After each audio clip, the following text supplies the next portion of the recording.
थार पार कर की वो जमीन जहाँ सूरज आग बरसाता है और रेत के बवंडर जिंदगी घेराव करते हैं, वहाँ नूर बानो बचपन प्यास और महरूमियों अभावों के साये में गुजरा। 14 साल की उम्र में जब लड़कियां गुड़ियों से खेलती हैं, नूर के कंधों पर पानी के भारी मटकों का बोझ होता था, जो उसे 3 किलोमीटर दूर कुएं से लाना पड़ता था। उसकी झोपड़ी में बिजली का नामो निशान न था। रात को सिर्फ तारों की रोशनी या मिट्टी के तेल के चिराग की मध्यम लौ होती थी। उसके वालिद पिता, जिनके चेहरे की झुर्रियां थार की बंजर जमीन जैसी थीं, सारा दिन ऊंट चराकर चंद पैसे कमाते, जबकि माँ लोगों के घरों में बर्तन मांजकर अपनी बेटी के रोशन मुस्तकबिल, उज्जवल भविष्य की उम्मीद जिंदा रखती थी। एक दिन उसकी इकलौती चप्पल टूट गई, लेकिन उसके पाँव नहीं रुके। उसने नंगे पाँव स्कूल जाना शुरू कर दिया, जहाँ तपती रेत उसके तलवों को जलाती थी, मगर उसके सीने में मौजूद अज़्म, दृढ़ संकल्प की आग उस तपिश से कहीं ज्यादा शदीद तेज थी। स्कूल का वह कच्चा कमरा जहाँ बच्चों के पास बैठने के लिए टाट की बोरियां थीं, वहाँ एक दिन उस्तानी शिक्षिका ने सबसे पूछा कि बड़े होकर क्या बनोगे।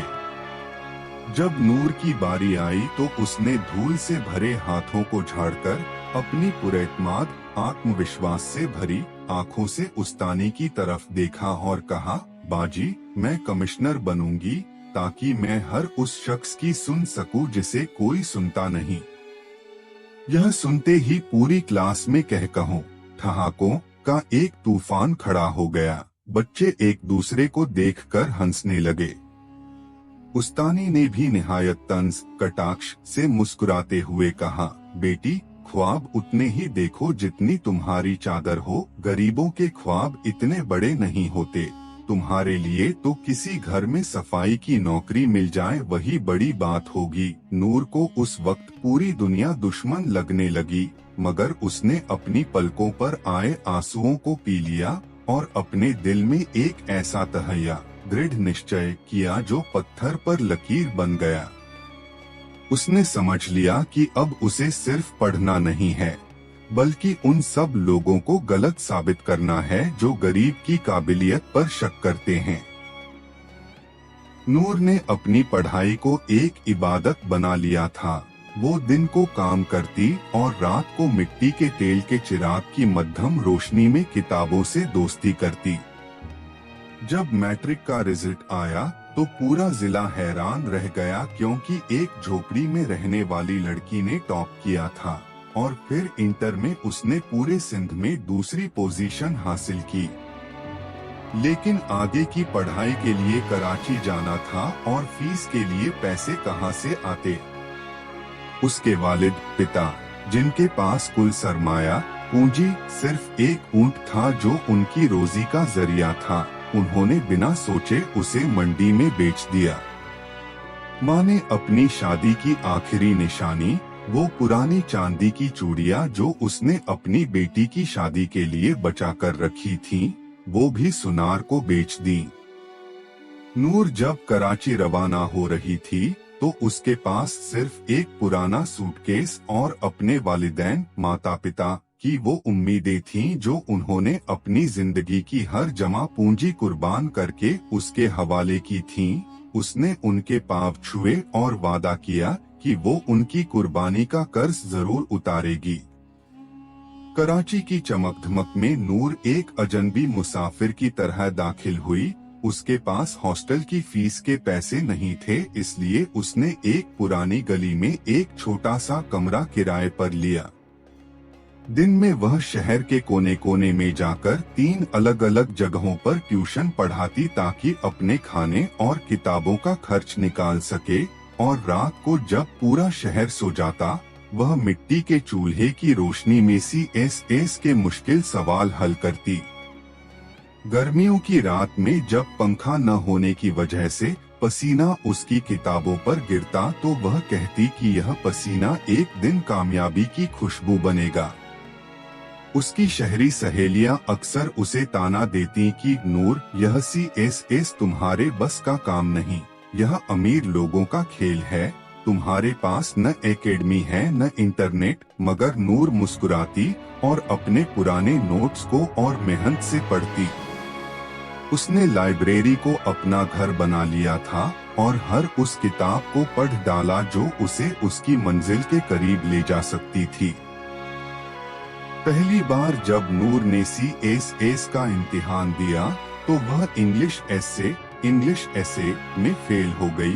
दूसरी बार करंट अफेयर्स ने रास्ता रोका और तीसरी बार तो किस्मत ने ऐसी ठोकर मारी कि वह इंटरव्यू तक पहुंचकर रह गई।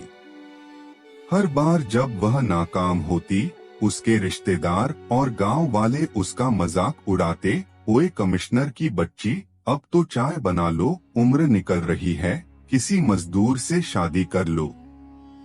रिश्तेदार कहते कि यह पढ़ाई लिखाई सिर्फ वक्त का जाया बर्बादी है, लड़की को घर की चारदीवारी में होना चाहिए। उसकी माँ रोने लगती और कहती, बेटी लोग क्या कहेंगे, अब बस कर दो। मगर नूर अपनी माँ के फटे हुए हाथों को चूमती और कहती, अम्मा लोग तब भी बोलेंगे जब मैं ऑफिसर बन जाऊंगी। उनका काम बोलना है और मेरा काम करके दिखाना है। उसने हर नाकामी को अपनी कमजोरी नहीं बल्कि अपनी ताकत बनाया और हर बार नए जज्बे के साथ मैदान में उतरी। 3 नाकामियों ने नूर को तोड़ा नहीं बल्कि लोहे की तरह पिघलाकर और भी मजबूत कर दिया था। चौथी कोशिश के लिए उसने दुनिया से नाता तोड़ लिया और खुद को एक कमरे में बंद कर लिया।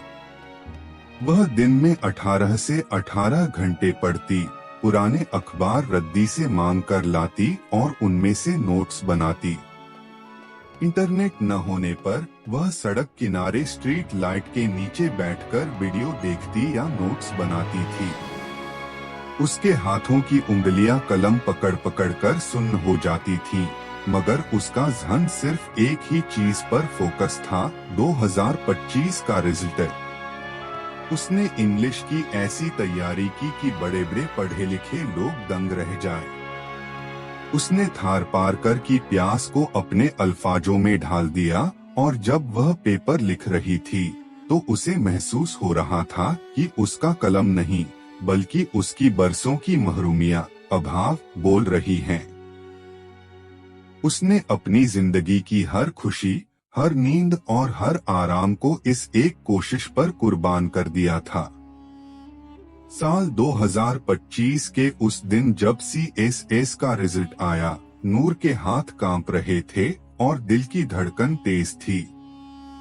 जैसे ही उसने वेबसाइट पर अपना रोल नंबर डाला और PDF फाइल खुली तो उसकी चीख निकल गई। नूर बानो पाकिस्तान में 7वीं पोजीशन पास ग्रुप के लिए आवंटित एलोकेटेड। यह देखकर वह वहीं जमीन पर सजदे में गिर गई और इतना रोई कि उसकी कमीज आंसुओं से भीग गई। यह सिर्फ एक लड़की की कामयाबी नहीं थी बल्कि हर उस बाप की जीत थी जिसने अपना ऊंट बेचा था और हर उस माँ की जीत थी जिसने अपनी चूड़ियां कुर्बान की थीं। पूरे पाकिस्तान में यह खबर आग की तरह फैल गई कि धार की एक झोपड़ी से निकलने वाली लड़की ने टॉप कर लिया है। मीडिया वाले जो कभी उसके गांव की तरफ रुख नहीं करते थे, आज उसके घर के बाहर कतार लगाए खड़े थे। मगर नूर सिर्फ अपने माँ बाप के पाँव से लिपटी हुई रो रही थी। आज उसकी दुनिया बदल चुकी थी। जिस दिन नूर बानो को अपना ज्वाइनिंग लेटर मिला और वह पहली बार अपने दफ्तर में दाखिल होने लगी, उसने अपने पुराने झोले से वही टूटी हुई चप्पल निकाली जो उसने बरसों पहले संभाल कर रखी थी। उसने अपने ऑफिस की चमकती हुई मेज पर, जहां बड़े बड़े अफसर बैठते हैं, एक शीशे का केस रखवाया और उसमें उस पुरानी चप्पल को सजा दिया। उसके नीचे एक सुनहरी प्लेट लगवाई जिस पर लिखा था, यह याद दिलाती है कि मैं कहां से आई हूं और मेरा मकसद क्या है। यह चप्पल उसे रोजाना याद दिलाती थी कि बाहर धूप में नंगे पांव चलने वाली मासूम लड़कियां आज भी उसकी तरफ उम्मीद से देख रही हैं। उसने अपने स्टाफ को सख्त हिदायत दी कि कोई भी गरीब शख्स मेरे दरवाजे से मायूस न जाए, क्योंकि मैं जानती हूँ कि एक सिफारिश या एक दस्तक के लिए कितनी हिम्मत चाहिए होती है। आज नूर बानो लरकाना डिवीजन की कमिश्नर हैं और उनका दफ्तर किसी अमीर की जागीर नहीं बल्कि गरीबों की पनाहगाह बन चुका है। उन्होंने आते ही सबसे पहला हुक्म यह जारी किया कि पूरे डिवीजन के हर स्कूल में बिजली, पंखे और साफ पानी का इंतजाम फौरन किया जाए और इसमें कोई कोताही, लापरवाही बर्दाश्त नहीं होगी। जब भी कोई मजदूर या गरीब माँ अपनी फरियाद लेकर आती है, नूर कुर्सी से उठकर उनका इस्तकबाल स्वागत करती हैं और उन्हें अपने बराबर कुर्सी पर बिठाकर खुद अपने हाथों से चाय पिलाती हैं। वह उन बच्चों को जो नंगे पांव फिरते हैं, उन्हें गले लगाती हैं और उन्हें अपनी चप्पल दिखाकर कहती हैं, बेटी डरना नहीं, अगर तुम्हारी चप्पल टूट जाए तो रुकना नहीं, यह कुर्सी तुम्हारा इंतजार कर रही है। उन्होंने पूरे सिस्टम में ऐसी तब्दीली लाई है कि भ्रष्ट अफसर उनके नाम से कांपने लगे हैं और आम आदमी उन्हें थार की देवी के नाम से पुकारता है। एक बड़ी तकरीब समारोह में नूर बानो को बतौर खास मेहमान मुख्य अतिथि बुलाया गया, जहां उन्हें उन सभी टीचर्स को अवार्ड देने थे जो रिटायर हो चुके थे। स्टेज पर वही उस्तानी शिक्षिका आई जो कभी नूर पर हंसी थीं। उनका सर शर्मिंदगी से झुका हुआ था और वह नूर की आंखों में आंखें डालने से कासिर असमर्थ थीं। नूर ने कुर्सी से उठकर उनका हाथ थामा, उन्हें इज्जत से स्टेज के दरमियान बीच में लाया और अपने हाथों से उन्हें अवार्ड दिया। फिर माइक पर आकर निहायत नरमी से कहा, बाजी, आपने उस दिन कहा था कि गरीबों के ख्वाब बड़े नहीं होते, आप बिल्कुल ठीक कहती थीं। गरीबों के ख्वाब बड़े नहीं होते बल्कि वे बहुत बड़े होते हैं और उन्हें पूरा करने के लिए हिम्मत भी उतनी ही बड़ी चाहिए होती है। उस्तानी की आंखों से आंसू बह निकले और उन्होंने नूर का माथा चूम लिया। नूर ने साबित कर दिया कि रेत के जरे अगर ठान लें तो वे सूरज की चमक को भी पीछे छोड़ सकते हैं।